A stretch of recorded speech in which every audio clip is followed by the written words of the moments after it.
All right, welcome back to Hello. This Week at Church 520. Ba, ba, ba, ba. Yeah, sing it. Ba, da, Oh, never ba, mind. We're done. ba. Anyway, welcome back. We had a fantastic weekend. Yeah. Yeah, so we'll just jump right into it. Reminder from last week is we covered the fact that Mr. David wanted to honor Jonathan by taking care of somebody in Saul's house. Yes. And, Mephibosheth. yep, went and got him, uh, took care of him, gave him some stuff, gave him some people to watch over said stuff. Yes. He was crippled. And yeah, and then, yeah, that's kind of where it all kind of left off. Right? Yes. We just saw David taking care of someone that was in need. All right. Always the right move. Yes, and he kind of starts this week off the same way. Right? So if you want to follow along in your Bible, we're going to be in chapter 10 of 2nd Samuel. And if you look here, we're just coming out of Mr. Mephibosheth being lame in both his feet and going right into chapter 10. And it just happened at this time that the king of the people of Ammon died. Right? He had a son. His son was going to take over, do the family business, right? But David wanted to show kindness to Nahash because of the kindness that his Hanun, sorry, son of Nahash. You're right. If you're following along. Good thing you're following along. Anyway, yeah, so he wanted to show some kindness to Hanun because Nahash had shown him kindness. And so David sent some servants, right, to go and comfort the king, the new king. Yeah. And the king had some not so great actors in his ear, right? And some princes of the people of Ammon decided to say, hey, do you really think he's wanting to comfort you, show your father honor?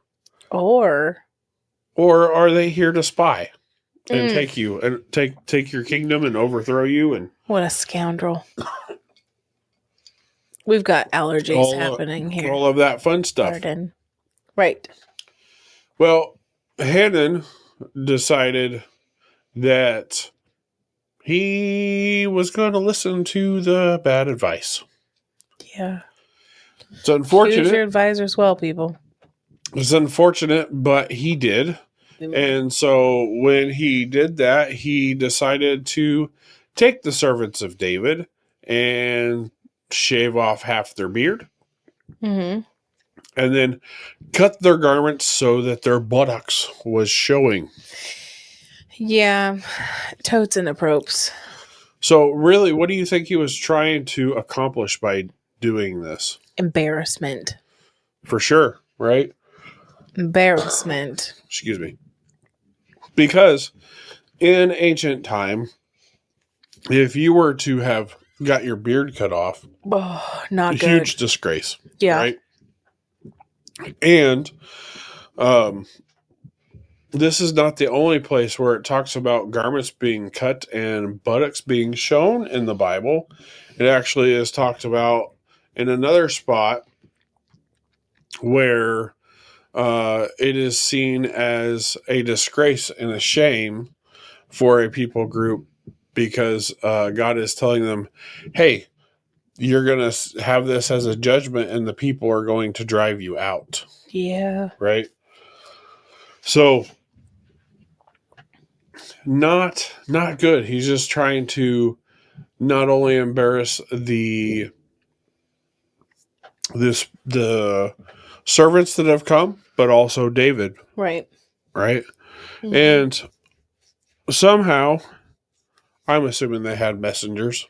or the grapevine or whatever, got ahead of him. And David got word of what had happened to his servants. Yeah. And he's like, hey, man, don't even worry about coming back and being embarrassed. Just go to Jericho, wait it out. Stay there. Wait till your beards are fully grown. Yeah. And then rejoin society. I don't want you to be embarrassed. Right. I think it's funny that he says, just worry about your beards. Just let your beards grow back. He doesn't say anything about sewing up clothes. No, they're probably just going to get a pair of slacks when they hit Jericho. Yeah, I'm sure. Or they would have plenty enough time if they're waiting for their beards to grow to mend their clothes. Probably. I would assume that they could just just tear the neck a little bit and put it down so you have kind of a lower half coverage situation. Or if it's cut, just pull the flap up and close it. Oh, in my head, it was like completely cut off. Yeah, just cut off, not like sliced open. So this See, in my head, like it a flap. Sliced open like a flap. Oh, interesting. Yeah, that would be a lot faster. Duct tape really would help the situation if they had some of that back in biblical days. Some hillbilly chrome, that is for sure. Now, so he tells them to wait in Jericho, really to save their honor, right? So that they don't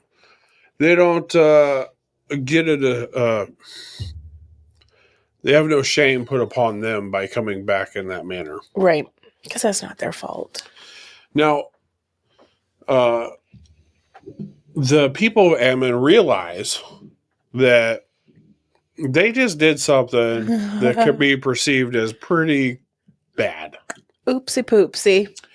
And the New King James says that they made themselves repulsive to David. And Old King Jimmy. What does that one say? It says made themselves stink. Ooh. As in like foul odor. Ooh. Like a sack of onions. So they could understand that, like, hey, we just kind of like were real. We made an oopsie poopsie. Yeah. Man, my words are just leaving me right now. That's okay. I'll get you with the... Anyway, so... the lingo. Thank you. I appreciate You're that. welcome, honey. I'm a helper. So the people of Ammon, knowing that they could cause some bad blood by their actions, right, went out and got some Syrians to help them because they could feel that a battle was brewing, right? And they actually went and got quite a few Syrian soldiers. God, they got a lot of them. And kind of posted them up around where they were.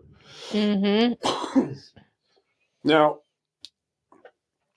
after David had heard that they went and got themselves some soldiers, he's like, all right, Joab, we need you to go out and take care of business. Right? So, and really, I don't even know that it was just like, hey, we need you to go and like kill them, but just like go out and do a show of force. Yeah. Right? Like, hey, go away. But once Joab got to the area, he could realize that he had the Ammonites on his front and his Syrians to the rear, and realize, oh my goodness, we're surrounded. Yep. We're going to have to fight this battle on two different fronts. So he said, okay, I need the best guys. And he got himself a little troop of guys. Right. And then he said for the rest of the guys that were with them to go with Abishai, his brother. Right. And his brother and those guys were going to go against the Ammonites. And himself and the ones that he chose. The ones that he chose went against the Syrians. Mm-hmm. Now, in this battle, he kind of came up with a game plan of what to do. Right. And do you remember what he was saying? Kind of what the plan was? Yeah, he said, I'm going to go this way, you're going to go that way. And if we notice that the other one is losing, we'll come save each other. Right. Right. Yeah. Essentially split assets, go attack, and then if one of us starts having issues, we're going to come back and help. Mm-hmm. Right? But that was not needed because when Joab went and did his thing against the Syrians, they fled, and once the Ammonites saw that the Syrians were fleeing, the Ammonites turned tail and ran as well. Yeah, they're like, oh, if they don't want to fight them, we don't either. We're out. I did not sign up for this. Right. And so they could see that all of this was going on. Mm-hmm. And what was interesting is Joab didn't chase after the Ammonites into the town. It was really just like a show of force type thing. And like, okay, they ran away. Okay, time to go home now. Yeah. And he actually went home. Now, the thing is, Hadadezer, a king that had just been defeated a couple chapters ago, shows up again and says, we can't have this. And actually said, hey, Syrians, we need more of you. And he went and got Syrians from beyond the river, meaning the river Euphrates, which is way up north in modern day Syria, and brought a whole bunch of soldiers down into a little town called Helam. Yes. So into Helam, and David's like, all right, enough is enough. And actually went out to battle this time because he didn't go out to battle the first time. Yeah. And then he went out and they just laid waste to people and just really knocked them around. And David even killed the commander of the army of the Syrians. And because of this, the Syrians made peace with Israel and served them so that the Syrians were afraid and would not help the Ammonites anymore. Yeah. They're like, dude, this is enough. I want to be on the winning team. Right? So I'm jumping ship. So they had enough. Yeah. Now,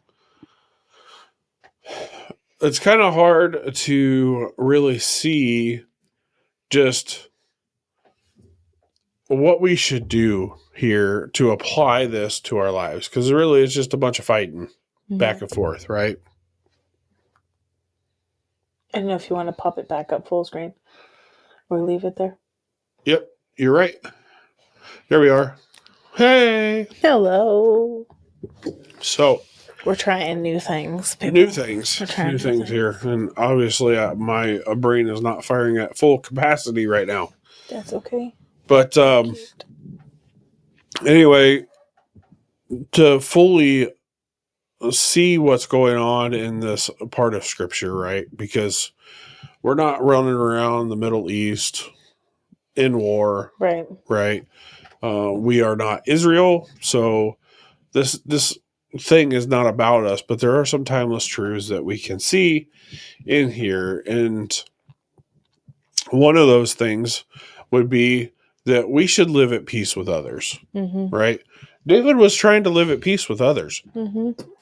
And, instead of the person taking the comfort and, just saying, wow, that's really nice, he decided to cause shame to David's servants, and then which in turn shames David. And just this whole thing kind of escalates like that. But for us, I mean, it definitely says, hey, as much as it's on you, you should live at peace with other people, which is something that Paul tells us to do directly. Right.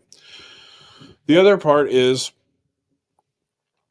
this is a very physical, earthly like conflict that is happening between these two sides. However, I would say most of these things, earthly conflicts, are definitely guided spiritually with forces and stuff, along with people are just crazy. Yeah, people have their own will. Yeah, for sure. But it does lend us to know that our conflicts are spiritual, right? Right. And we know this because of who has domain over the earth right now, right? And had domain over the earth even when David was running around doing his thing, right? And that's the devil. And we even see in Luke that he's offering Jesus the kingdoms of this earth, meaning that he has reign over it. Yeah, and like, bow down and I'll give them to you. Right. And he is a spiritual being. And, you know, it talks about Satan having dominion over the earth in Revelation 12, right? So in multiple places, it talks about him kind of having his finger in things down here. Yeah. And in Ephesians, Paul lets us know that, hey, our battle is not against flesh and blood, not against the people themselves, but rather the dark forces that are acting behind them. Right. So, yeah. And with that, we just need to put on the full armor of God and go at it, right? Because our things are spiritual. And now the last key takeaway that we had was, even in conflict, we can help others. Right. Even when we're having hard times or we're going through something, we can help one another. Right. And it's often in those hard times that we can actually relate to another and bring them along so that they, one, don't feel alone, and two, can feel seen by somebody who might be going through the same type of thing that they are. Right. And we see that very much as Jesus is on the cross with the thief. Right. And he offers him a way to paradise while he himself has got nails through his hands and feet, which is nuts. Right. So he's very much offering help to somebody in his current conflict. Paul does the very same thing in Acts when he's being chased around by the Jews and eventually gets arrested and in Roman custody, and is actually they're trying to kill him. And they're trying to get the Roman government to kill him or let them kill him because of the things he's doing. And he's in that current conflict. And all the time that he's in that conflict and he's going from ruler to ruler and talking to people, he's offering them a way of knowing the mystery of the gospel of grace. Right. And so even in that conflict, the whole time he could be concerned and scared for his own flesh, but he's like, nah, I'd rather show them what could actually help them. Right. And give them help by knowing who God is and what he's doing versus focusing on his own thing. Yeah. Which is what we're all called to do. Because we all got conflicts. We all have things that are going on in our lives that are stressors, like we've been dealing with, or things that are going on that just aren't right, and problems and everything. But in all of that, we should realize that his grace is sufficient, move forward, and in that rest in who we are in him. And then with that, realize that these troubles are temporary and fleeting, and that we can offer the same thing to our neighbor. Right? And that's what we covered this week. Yeah. Okay, we got through it. Whew, man, my brain is just like it was a long one this week. Going nuts. Mm-hmm. So anyway, that's what we covered in a lesson. And then this week for food, we had sandwiches. Yay! It's been like a moment of Sammy's, you know? Yeah. Hey. They're always so fresh and delish. They are. They are. I love a good sandwich. Yeah. For sure. Anyway, we had good conversation with everybody that came, played a little games, and just really enjoyed everybody. Yeah. So if you're in the area and would like to come join us, go ahead and message us. A little message. And we'll give you the deets. If not, we will be back here next week and you can continue to follow along. If you have any Q's, we'll try to find you some A's. Yeah, that is for sure. And if you haven't yet, go ahead and subscribe. That would be fantastic. And if you liked what you're hearing, give us a thumbs up. We'd appreciate it. Yeah, thumb up anyway, man. Thumb up anyway. All right, guys. Thank you so much for watching, and we'll talk to you later. Bye. Bye.